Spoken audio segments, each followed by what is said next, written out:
طيب الفيديو ده مش بيشرح technical concept ولا بيتكلم ازاي نستخدم ال AI بطريقة أحسن. الفيديو ده بيجاوب على سؤال بيؤرق ناس كتير قوي: هل المجال فعلا بيقفل بسبب ال AI؟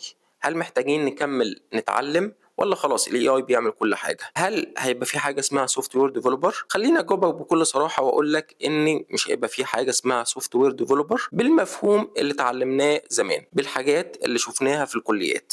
لا، الموضوع اختلف خالص. الطريقة اللي بشوف بها الموضوع ان هيبقى عندنا مسمى وظيفي جديد، خلينا نقول عليه جنراليست، وده مش كلامي، ده كلام معظم الناس. طيب الجنراليست ده المفروض هيعمل ايه؟ رقم واحد، هيعمل كل الحاجات اللي كان بيعملها السوفت وير ديفلوبر. هيكون فاهم الكود اللي بيشوفه كويس، هيكون عارف سيستم ديزاين، هيكون عارف يفرق بين الكود اللي يعمل مشكلة والكود اللي ما يعملش. تاني حاجة الجنراليست المفروض يكون عارفها هي الانفراستراكشر. الموضوع مش هيقف عند الكود اللي شغال على الماشين اللي عندك، الموضوع هيكمل معاك لازاي بنعمل ديبلويمنت، وده معناه انك المفروض تكون فاهم الحاجات اللي بتحتاجها عشان تعمل ديبلويمنت. مثلا لو بتعمل ديبلويمنت على الكلاود، محتاج تكون عارف ايه الريسورسز اللي بتحتاجها عشان تعمل ديبلويمنت. برضو من ضمن الحاجات اللي المفروض نتعلمها لما نتكلم على الانفراستراكشر هو اننا نكون فاهمين شويه نتوركينج، عارفين يعني ايه فيرتشوال نتورك، يعني ايه سب نتس،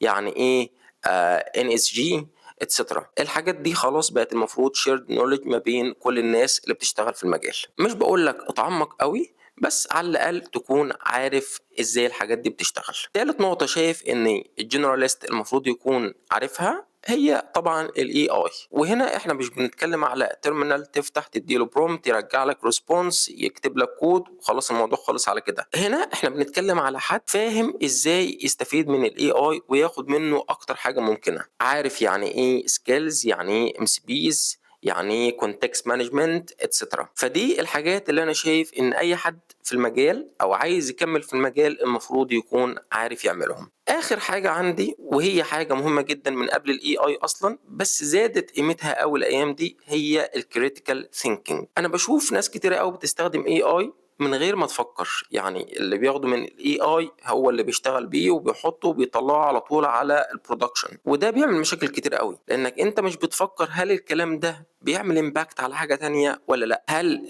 الكود ده لو حل المشكله اللي قدامك دي اللي الاي اي شايفها بالكونتكست اللي انت عطوله هيعمل مشكله تانية؟ والحقيقه ان الموضوع بدا يزيد قوي وبدا يبقى فيه فرق بين الناس اللي بتفكر او عندها critical thinking والناس اللي بتاخد الحاجه زي ما هي او بتبص على قشور الحاجه. فعلى ما اعتقد الحاجات دي لو عرفنا نعملها كويس هنقدر نكمل في المجال بالطريقه الجديده اللي المفروض نشتغل بيها. أتمنى أكون أفدتكم على قد ما أقدر، وهنا نكون وصلنا لنهاية الفيديو، وسلام.